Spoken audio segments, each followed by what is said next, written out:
Hi friends, പുതിയൊരു വീഡിയോയിലേക്ക് എല്ലാവർക്കും സ്വാഗതം.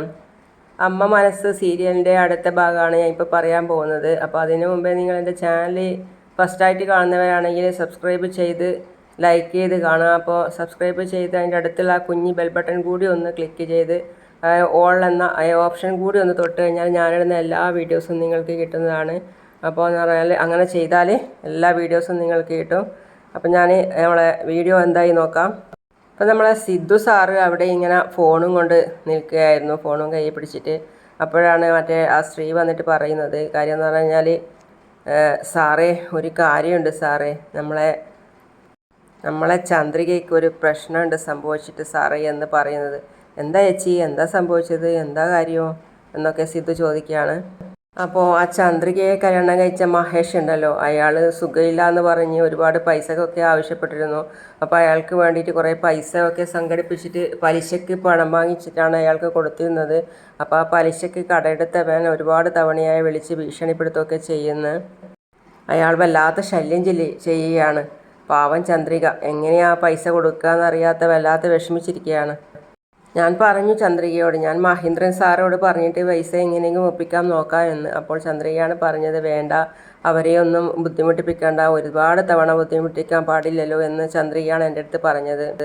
ചന്ദ്രികയെ കാണുമ്പോൾ വല്ലാത്ത പാവം തോന്നുക സാറേ, അതുകൊണ്ടാണ് ഞാൻ സാറിൻ്റെ അടുത്ത് വന്നിട്ട് ഈ കാര്യം പറഞ്ഞത്. സാറ് എങ്ങനെയെങ്കിലും മഹേഷിൻ്റെ അടുത്ത് പോയി ആ കാശ് വാങ്ങിച്ചിട്ട് ചന്ദ്രികയുടെ കയ്യിൽ കൊടുക്കണം സാറേ. ശരി, ഞാൻ ഈ കാര്യം ചന്ദ്രികയോട് സംസാരിക്കാം. ഓ ശരി സാറേ എന്ന് പറഞ്ഞ് അവരവിടെ നിന്ന് പോയി. അടുത്തത് സിദ്ധു ആലോചിക്കുകയാണ്. കാര്യം എന്ന് പറഞ്ഞാൽ, ചന്ദ്രിക എന്താ ഈ കാര്യം എൻ്റെ അടുത്ത് പറയാതിരുന്നത്?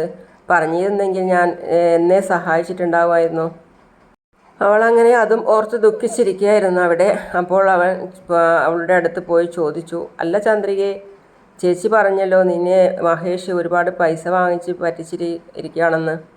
മഹേഷ് നിന്നെ പറ്റിച്ച് 40,000 രൂപ വാങ്ങിയെന്ന് അമ്മു ചേച്ചി പറഞ്ഞല്ലോ. ആ കാര്യം എന്താ നീ എൻ്റെ അടുത്ത് പറയാതിരുന്നത്? ശരി, മഹേഷിൻ്റെ അഡ്രസ്സ് നിൻ്റെ കയ്യിലുണ്ടെങ്കിൽ ഇങ്ങ് കൊണ്ടാ, ഞാൻ അവരുടെ അടുത്ത് ചെന്ന് ആ പണം വാങ്ങിച്ചു കൊണ്ടുതരാം. അയ്യോ വേണ്ട സാർ, ഞാൻ തന്നെ അദ്ദേഹത്തോട് സംസാരിച്ച് പൈസ വാങ്ങിച്ചോളാം. സാറ് ഇതിൽ ഇടപെടേണ്ട. സാറ് ഈ കാര്യത്തിന് പോയാൽ അയാൾ സാറിൻ്റെ അടുത്ത് മോശമായ രീതിയിലൊക്കെ സംസാരിക്കും.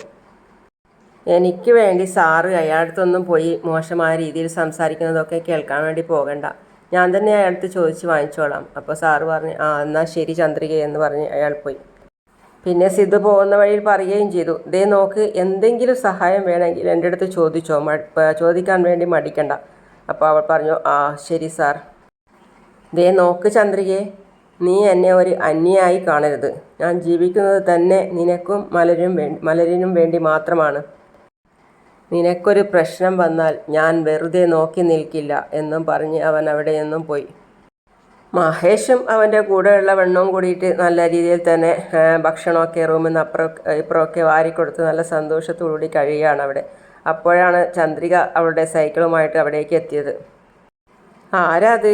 ആരായിരിക്കും, ഞാൻ നോക്കിയിട്ട് വരാം എന്ന് പറഞ്ഞ് അവൻ നോക്കാൻ വേണ്ടി പോവുകയാണ്. ചന്ദ്രികയാണ് വന്നിട്ട് വാതിലിന് മുട്ടുന്നത്. അവൻ ചന്ദ്രികയെ കണ്ടതും ഷോക്ക് അടിച്ചതുപോലെ അവിടെ തന്നെ നോക്കി നിന്നു. ചന്ദ്രിക ഒന്ന് അവനെയും അവളെയും മാറി മാറി നോക്കി. അതിനുശേഷം ചന്ദ്രിക ഒട്ടാകെ ഒന്ന് കണ്ണോടിച്ചു. അപ്പോഴാണ് കാണുന്നത് ഫ്രിഡ്ജ്, വാഷിംഗ് മെഷീന്, മറ്റുള്ള TV, മറ്റുള്ള പല തരത്തിലുള്ള ഐറ്റംസും അവിടെ എല്ലാം ഉണ്ട്. അവൾക്കാണെങ്കിലോ അവൻ കയ്യിൽ നല്ല സ്നേഹത്തോടുകൂടി മൈലാഞ്ചി വെച്ച് കൊടുക്കുകയാണ്. എല്ലാം കണ്ടതിന് ശേഷം ചന്ദ്രിക പറയുകയാണ്, എൻ്റെ കയ്യിൽ നിന്നും വാങ്ങിച്ച കാശ് തിരിച്ചു തരും എന്നല്ലേ പറഞ്ഞത്? തരൂ, അതിനാണ് ഞാൻ വന്നത്. എന്താ ചന്ദ്രികയെ ഇങ്ങനെ പെട്ടെന്ന് വന്ന് ചോദിച്ചാൽ ഞാൻ പണത്തിന് എവിടെ പോകാനാ? പലിശക്കെടുത്താണ് ഞാൻ പണം തന്നത് എന്ന് അറിയാലോ. പലിശക്കാരനോട് ഞാൻ എന്ത് പറയും? എൻ്റെ പൈസ എനിക്ക് ഇപ്പം കിട്ടണം. വാങ്ങിച്ചു വെച്ചിരിക്കുകയല്ലേ ഒരുപാട് സാധനങ്ങൾ, TV, ഫ്രിഡ്ജ്, വാഷിംഗ് മെഷീന്, ഇതൊക്കെ തിരിച്ചു കൊടുക്കുക, എന്നിട്ട് എൻ്റെ പണം വാങ്ങിച്ചാ.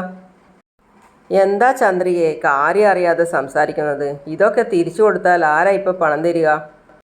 അതൊന്നും എനിക്കറിയില്ല. എനിക്ക് എൻ്റെ പണം ഇപ്പം തന്നെ വേണം. പണം കിട്ടിയേ തീരൂ എനിക്ക്, അല്ലെങ്കിൽ ഞാനിവിടെ നിന്ന് പോവില്ല. ഏയ്, നീ എന്താ പേടിപ്പിക്കുകയാണോ? പണം തരാൻ പറ്റില്ല. ഏയ്, ചന്ദ്രിക പറഞ്ഞു. അങ്ങനെയാണെങ്കിൽ ഞാൻ പോയി പോലീസിനെ വിളിച്ചിട്ട് വരാം. ശരി. ഞാൻ നിന്നോട് പണം വാങ്ങിച്ചതിന് ആരാ ഇതിനുള്ള സാക്ഷിയുള്ളത്? ഓ, എൻ്റെ കയ്യിൽ നിന്നും പണം വാങ്ങിച്ചതിന് സാക്ഷി ചോദിക്കുകയാണോ? ഇതിന് ദൈവം തന്നെയാ സാക്ഷി. നീ എന്നെയല്ല പറ്റിച്ചത്, ആ ദൈവത്തെ തന്നെയാണ് നീ പറ്റിച്ചത്. ഏയ്, ആദ്യം നീ ഇവിടുന്ന് ഇറങ്ങിപ്പോകാൻ നോക്ക്.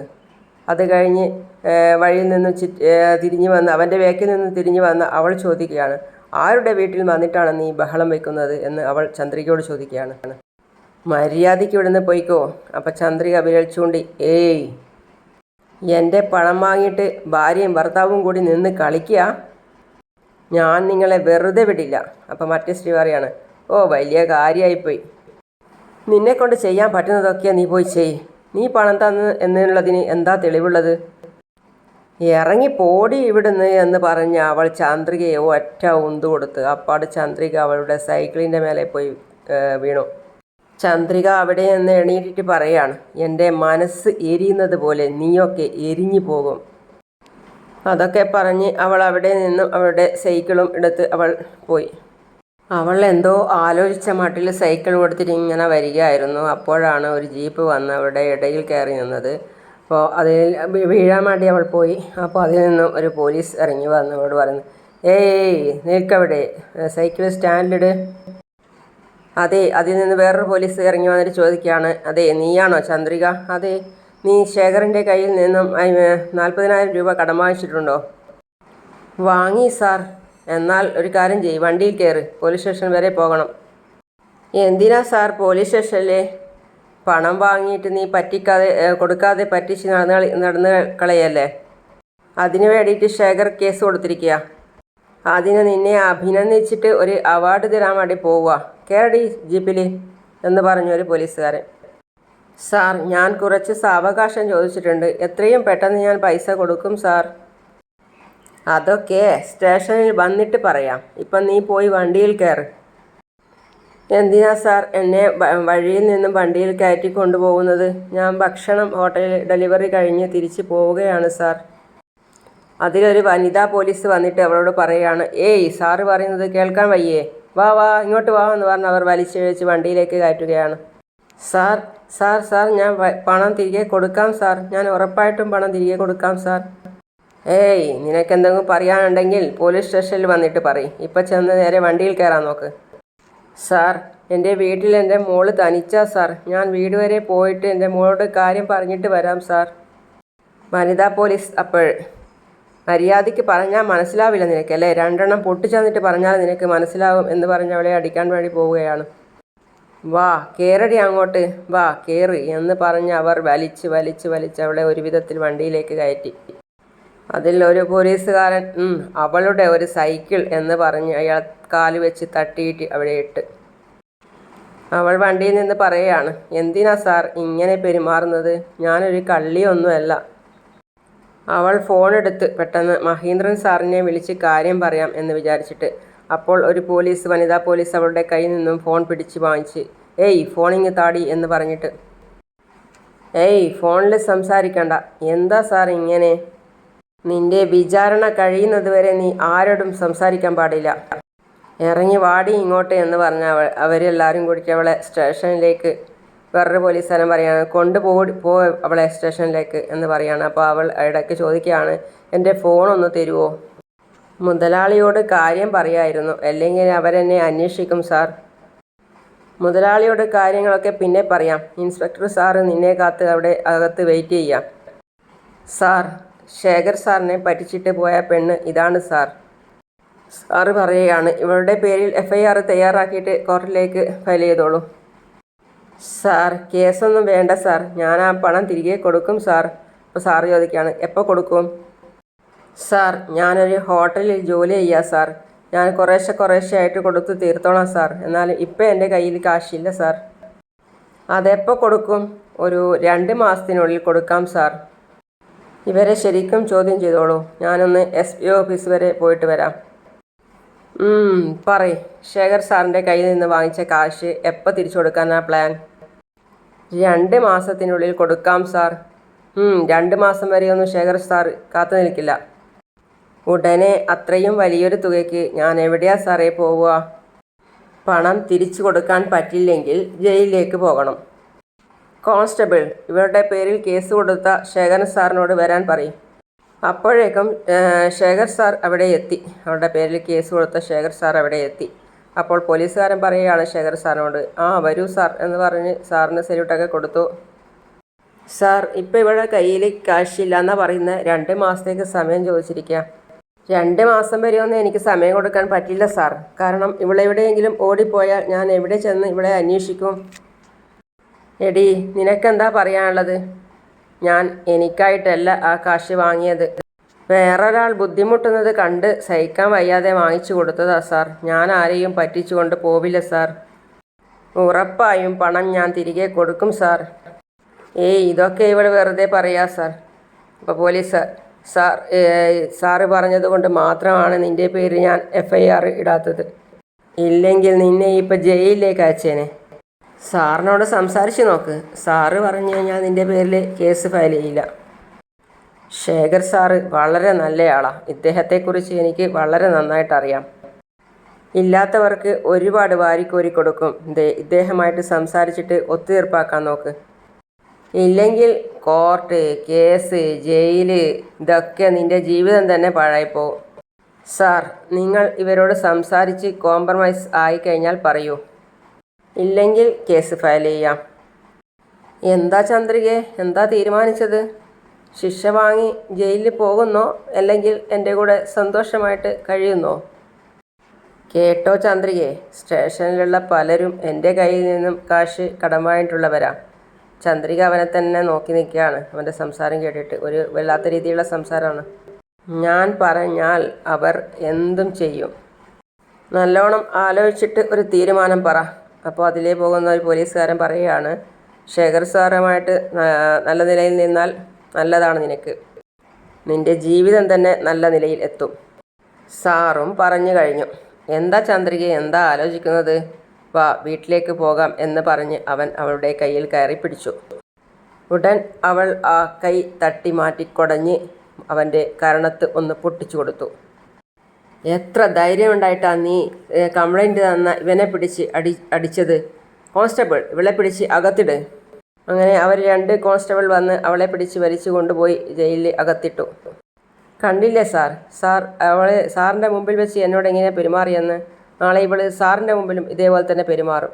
അപ്പോൾ പോലീസ് പറയാണ്, സാർ വിഷമിക്കാതിരിക്കുക, അവളുടെ കാര്യം നമ്മൾ നോക്കിക്കോളും. എല്ലാത്തിനും ചേർത്ത് അവളുടെ മേൽ കേസ് ഫയൽ ചെയ്യും. സാറ് പോയിക്കോളൂ സാർ. അവൾ എന്തിനാ എന്നെ അടിച്ചതെന്ന് ഓർത്ത് അവൾ സങ്കടപ്പെടണം. സാറ് എന്താ വേണ്ടതുപോലെ തന്നെ ചെയ്യണം സാർ. ശേഖറിനോട് പറഞ്ഞു, നിങ്ങൾ പോയിക്കോളൂ സാർ, വേണ്ടതുപോലെ അവളെ ഞാൻ നോക്കിക്കൊള്ളാം. എന്നാൽ വരട്ടെ സാർ എന്ന് പറഞ്ഞ് ശേഖർ അവിടെ നിന്ന് പോയി. അപ്പോൾ ജയിലിനകത്തുള്ള മറ്റുള്ള സ്ത്രീകൾ അവളോട് പറയാണ്, എടീ, കംപ്ലൈൻറ്റ് കൊടുത്ത് പോലീസ് സ്റ്റേഷനിൽ കൊണ്ടുവന്നു കഴിഞ്ഞാൽ സഹതാപത്തോടു കൂടി നിൽക്കുകയല്ലേ വേണ്ടത്, അല്ലാതെ കംപ്ലൈൻറ്റ് കൊടുത്തവനെ പിടിച്ച് അടിക്കുകയാണോ വേണ്ടത് എന്ന്. പിന്നെ വീട്ടിലത്തെ കാര്യം എന്ന് പറഞ്ഞാൽ പ്രിയയും മേഘയും കൂടി കളിക്കുകയാണ്. അപ്പോൾ പ്രിയയും മലരും കൂടി കളിക്കുകയാണ്. അപ്പോൾ മേഘ ഒരു ഗ്ലാസ് പാല് കൊണ്ടുവന്നിട്ട് പറയുകയാണ്, പ്രിയ പാല് കുടിക്കുക എന്ന് പറഞ്ഞ് പ്രിയയ്ക്ക് അവൾ പാല് കൊടുക്കുകയാണ്. മലറിനും പാല് കൊടുക്കമ്മേ എന്ന് പ്രിയ മേഘയോട് പറഞ്ഞു. പാല് ഒരു ഗ്ലാസ്സേ ഉണ്ടായിരുന്നുള്ളൂ, മലറിന് അവളുടെ അമ്മ കൊടുക്കും, നീ അത് കുടിക്ക് എന്ന് മേഘ സ്വന്തം മകളോട് പറഞ്ഞു. സാരമില്ല അമ്മേ, ഞാനും മലരും കൂടി ഇത് ഷെയർ ചെയ്ത് പകുതി കുടിച്ചോളാം. ഇതാ മലർ, നീ കുടിക്ക്. നീ കുടിച്ചിട്ട് എനിക്കുതാ. അപ്പം മലർ പറയുകയാണ്, വേണ്ട, നീ ആദ്യം കുടിച്ചിട്ട് എനിക്കുതാ. അങ്ങനെ പാല് മലരിൻ്റെ കയ്യിൽ കൊടുത്തു പ്രിയ.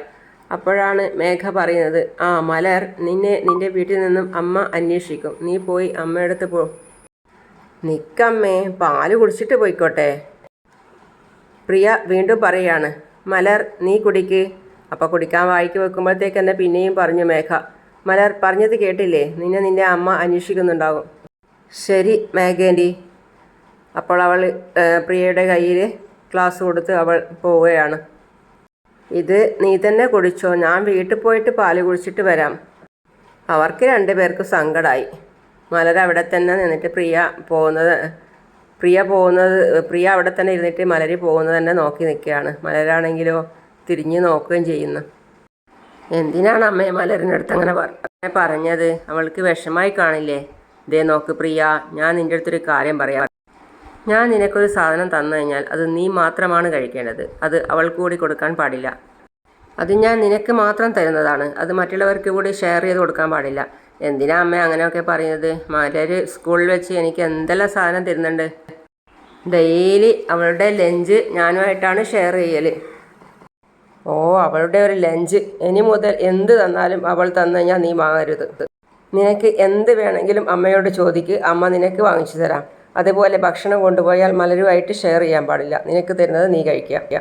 അതും പറഞ്ഞ് മേഘ അവിടെ നിന്നും പോയി. അപ്പോൾ നമ്മളെ മലര് അവളുടെ വീട്ടിലെത്തി വാതിൽ തുറന്നിട്ട് വിളിക്കുകയാണ്. അമ്മേ അമ്മേ എന്ന് അവൾ വിളിക്കുകയാണ്. അവൾ വീട്ടിൻ്റെ പലയിടത്തും അന്വേഷിച്ചു, പക്ഷേ അമ്മയെ കണ്ടില്ല. അമ്മ രാവിലെ ജോലിക്ക് പോയിട്ട് ഇതുവരെ വന്നില്ലല്ലോ.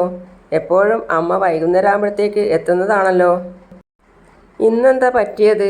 ശരി, പോയി സിദ്ധുവിനോട് പറയാം. അവൾ വാതിലൊക്കെ തിരിച്ചടച്ച് സിദ്ധുവിൻ്റെ അടുത്ത് പറയാൻ വേണ്ടി പോയി. സിദ്ധു ആണെങ്കിലോ പ്രിയ ചന്ദ്രികയുടെ ഫോട്ടോ എടുത്തിട്ട് ലാപ്ടോപ്പിലിട്ടിട്ട് പല വിധത്തിലായിട്ട് അതിനെ ആക്കിയിട്ട് കാണുകയാണ്. അവൻ ലാപ്ടോപ്പ് അടച്ചു വെച്ച് അവൻ്റെ ഡയറി എടുത്ത് കുത്തിക്കുറിക്കുകയാണ്. എനിക്ക് നീയും നിനക്ക് ഞാനും എന്ന് നമ്മൾ കടലിൽ വെള്ളത്തിൽ പോലും ഒന്നാവാൻ തീരുമാനിച്ചതാണ്. എല്ലാം ആലോചിച്ച് സിദ്ധു ആ ബുക്കും കയ്യിൽ പിടിച്ച് ഡയറിയും കയ്യിൽ പിടിച്ച് അവിടെ ഇരുന്ന് സന്തോഷിക്കുകയും ചിരിക്കുകയൊക്കെ ചെയ്യുകയാണ്. അപ്പോൾ അങ്ങനെയാണ് ഇന്നത്തെ എപ്പിസോഡ് അവസാനിച്ചിട്ടുള്ളത്. അതുവരേക്കും അടുത്ത വീഡിയോ ആയിട്ട് വരുന്നവരേക്കും ബൈ ബൈ.